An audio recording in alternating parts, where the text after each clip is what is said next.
advising clients across the country. Here he is, your host, J. Christopher Boyd.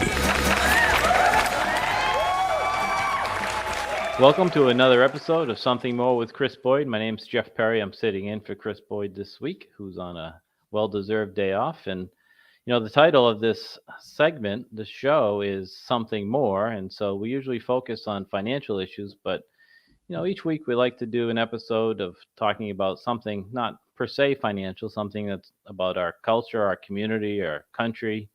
And so I'm very happy to have with me this week Frank Frederickson. And for those of you who are on Cape Cod, you probably know Frank. He is a well-respected individual in the community. He was the police chief in Yarmouth. Frank, how many years were you police chief? I was police chief for 12 years, 43 years total in the town of Yarmouth. That's a good career. It's a long time doing a very difficult job.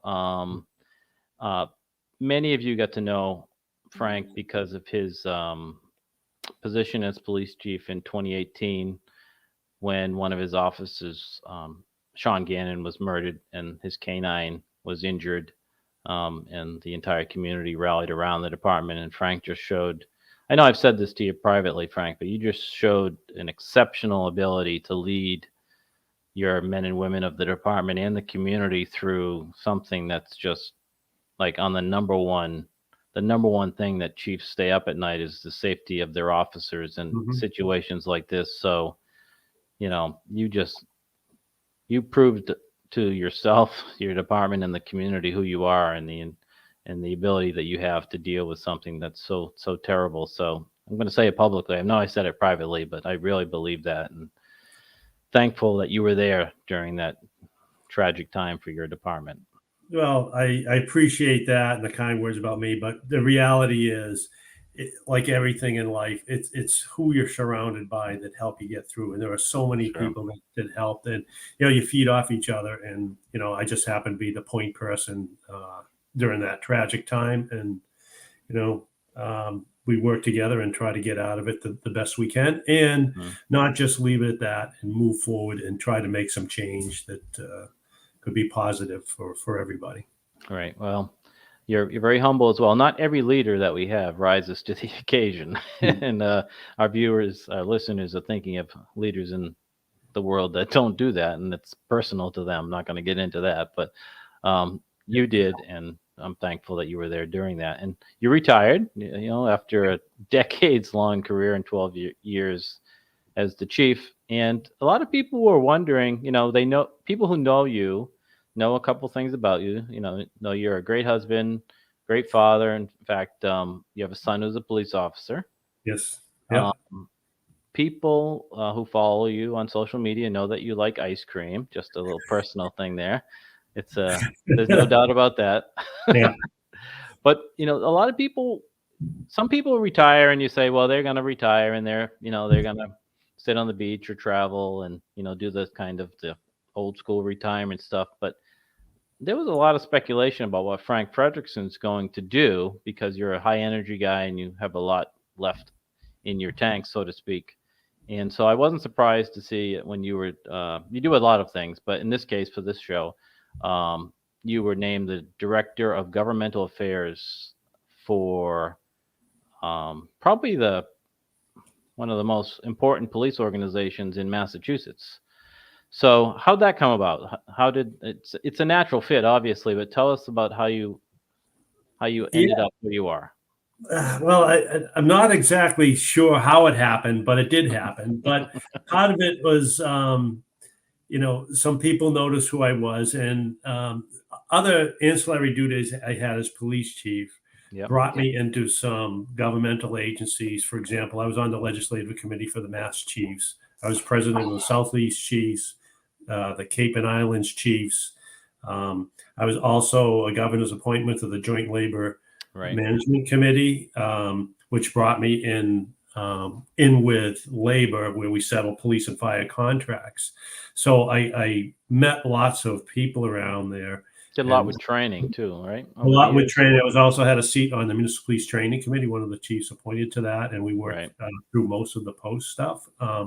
So my name got known a little bit, I'm guessing, and then this position came up with the Fraternal Order of Police in Massachusetts. Fraternal Order of Police is the largest police organization in the world, and they have a very strong Washington Sure. footprint. They are like if something's happening in Washington, they're usually out front on the subject, along with a couple other organizations. But they really are the go-to people and kind of offer opinion.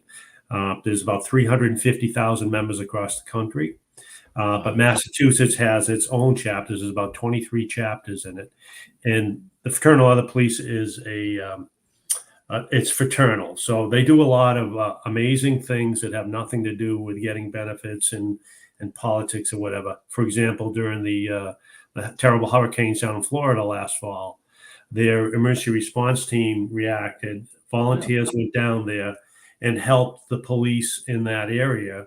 Now, they didn't do police work. They went on their own. We had members, their own members. They went in their own trucks, their own stuff, paid their own way.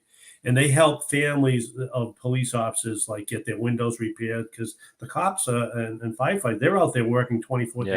They're home, all those things. So that's a cool thing they do. I didn't know that existed. I certainly know about the Fraternal Order of Police and the size and scope of their organization, but I always kind of attributed it to the legislative stuff and the labor stuff. I didn't know they had like a community service, public service component. It's very huge. And they're quite proud of that. It's unlike a lot of and it's all volunteer. They, all the members, they go. We had several members that took care of that. They went to JetBlue Park and worked with the Red Sox organization and fed the public safety people for a week. And these are all. So to be a member of the Fraternal Order of Police, you have to be a retired law enforcement officer? You have to be an active officer, or you could be retired. Okay. There's different ways, and I'm still figuring out all the different chapters they have. For example, in Massachusetts, they have what is called a surgeon's chapter, right? Oh. I'm like, what is that? So I learned what it is. It's a group of doctors that have their own group that work with the Massachusetts chapter of Fraternal Order Police. And if one of our members is sick, their family members are sick, and they need to get somewhere to get some special, you call them, and it's done like that.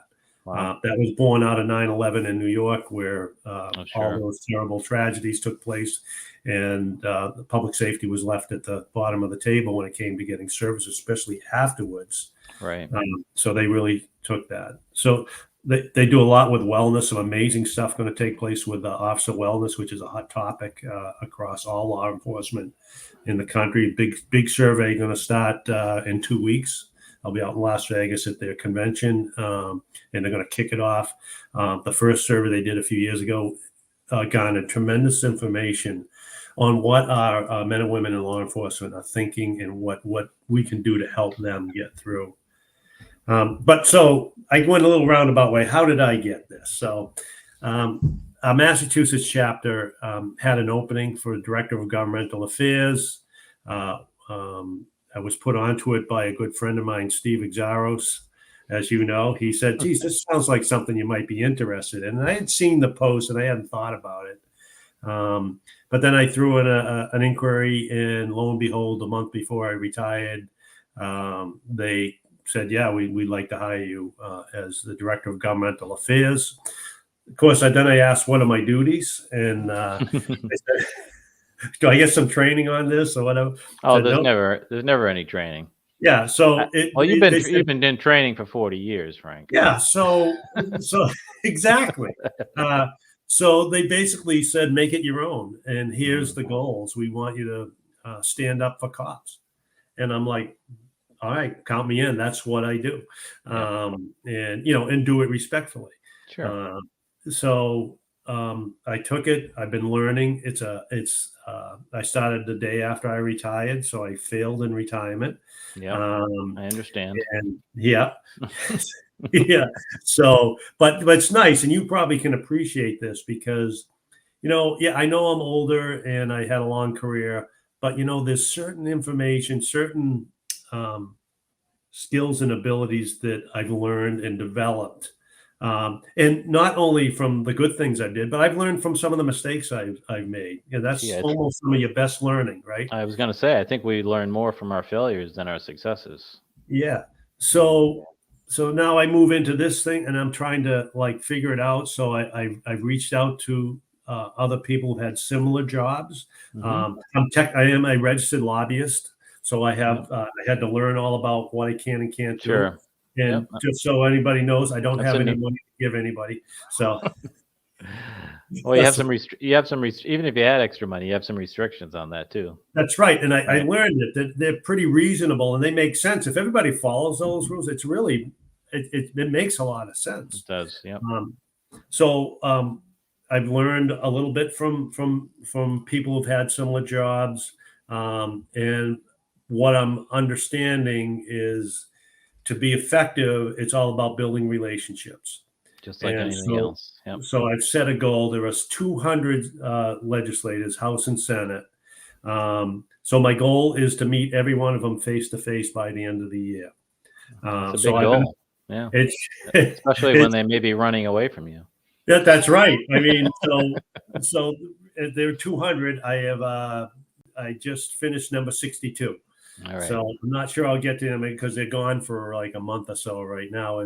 They take their summer break, and so I'll see. If I can get there, I'm going to keep at it and learning and meeting them. And legislators sometimes get a bad rap because sometimes you can never do anything right. And as you know, you were in the arena for quite a few years. Yep.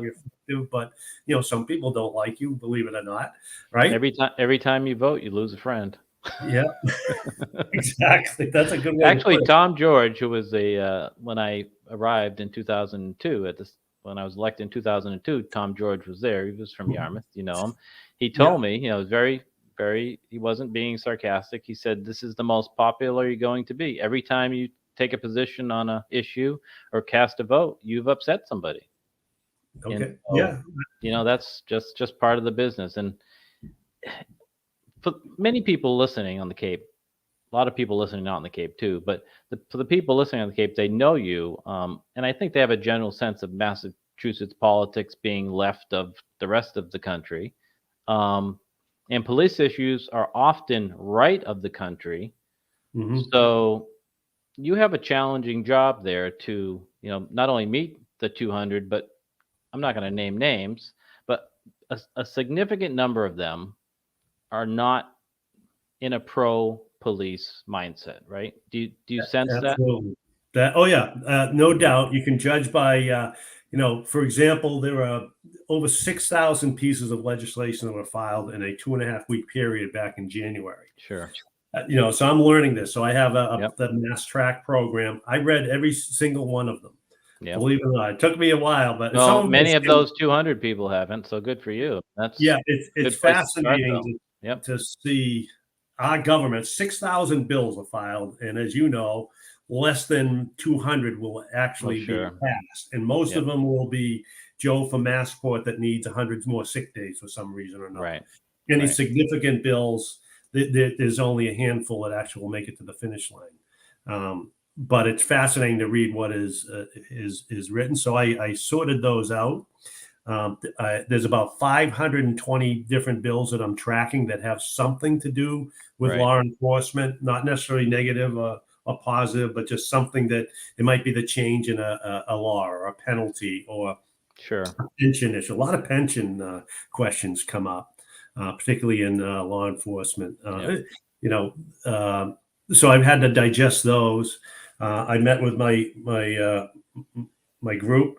We came up with some priorities, and one of the other things I'm trying to do that is unique to Massachusetts is we have a lot of different unions that represent police organizations, and unfortunately, a lot of them are not unfortunately, but they run the unions themselves are run by attorneys. It's a business, and they use police to run the business, so they compete with each other to get customers, because customers mean dues, which means income. It means appeals. So that's okay, I guess, but oftentimes we don't work together on issues, particularly in the legislature. We want to be, That's the truth. this group wants to be out in front of the other, and we it's happened. So my job has been to kind of harness everybody together and get us all on talking terms and identify things that we have common goals with and try to move those. So what we have done, and I'm quite proud of it, we managed to get one priority bill that we want. Well, tell us about that. If you got everybody on board, that's an accomplishment in itself. So what is that priority, Frank? That bill, it's called the Violent Injury Pension Act. Okay. And basically what it is, if a public safety official, corrections officer, police officer, firefighter, if they get feloniously injured on duty and they are disabled to the point where they cannot work, sure, that they will get 100% retirement. So that's a common thing. This isn't a slip and fall. This isn't as much as PTSD is an issue. This isn't PTSD. This is someone that's shot, run over, stabbed, and we included firefighters because now they to go in, they're required to go in during active shooter drills and events. So that's our priority. We all agree, from chiefs to the different unions, and we kind of blanketing on this one issue. There are currently 5 bills filed with a similar language. They've tried this before. So 3 of the bills have the same language and 2 have the same language. So they're all like right around the same thing, and it's got to go back and forth between committees. We haven't even had a hearing on it yet. Right. So, which we don't have enough time to explain the whole legislative process. It's quite complicated. And we don't want to lose our listeners, Frank. Oh my God, it's so slow. Yeah, it's like, and I'm still trying to figure it all out. But this bill is a perfect example of the challenge on Beacon Hill to get anything done, right? Because if you got 100 people in the room, diverse communities, diverse political persuasions, however you want to say it, from Massachusetts, you get them in a room and you explain the bill, what it does. I can't imagine anyone having the position saying, well, if a police officer, correction officer, firefighter, whatever the definition is, gets assaulted and cannot work, cannot earn income, that they shouldn't get paid their full amount so they can support themselves and their family for the rest of their life. Look what they sacrificed. That's right. For the public. So there might be one person who just argues for the sake of some, particular leaning, but 90 some odd percent of the public, if it was on the ballot, let's say if it was on the ballot, it would pass overwhelmingly, right? But your job, and people might get this, they might not, but just because something's a good idea doesn't mean that it passes, right? It has to be dogged. It has to have a champion. It has to have people who are pushing it. Otherwise, it gets lost in that mass of 6,000. Right. And you need it to be a priority on their list. And I think you're well aware that the real movement on any bill really surrounds what the Speaker of the House says and the Senate President. Yep. And without their support or on their priority list, it really doesn't go anywhere. That's unfortunate. That's one of the downsides of our structure. And unfortunately, in Massachusetts, we are in effect, we're a one-party state. Right. So you can't really fight for the middle. There is no middle.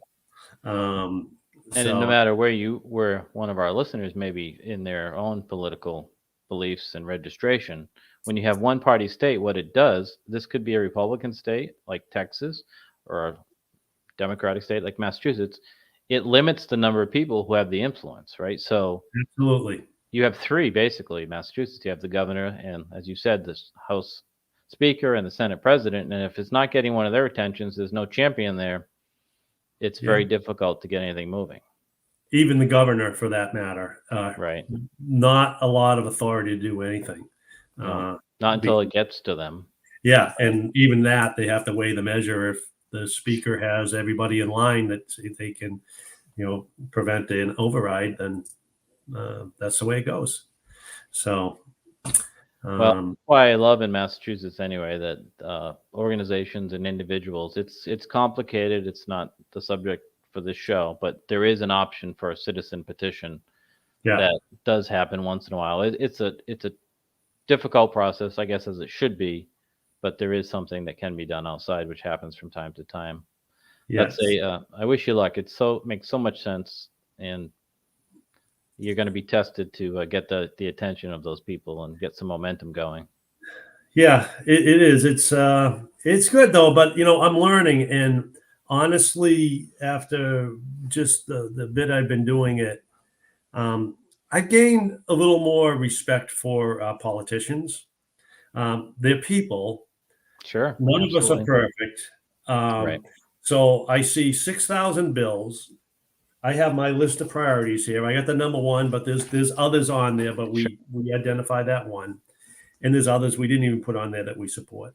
But right behind me, after I meet with someone, there's probably 10 people lined up waiting to talk about their priorities. And they have to balance it. And some of these legislators, they might not be one way or another on a bill, but they have their own mindset on what their they have their priorities, right? Their priorities are what they think. Because now when they're in, and this is where it gets a little difficult, where sometimes we don't feel like the general public is represented, because once someone is elected, they can do what they want, how they feel, and feel like they have a mandate to push their own agenda, and it may not be in any concert with their constituents. Gee, we certainly just the way it is.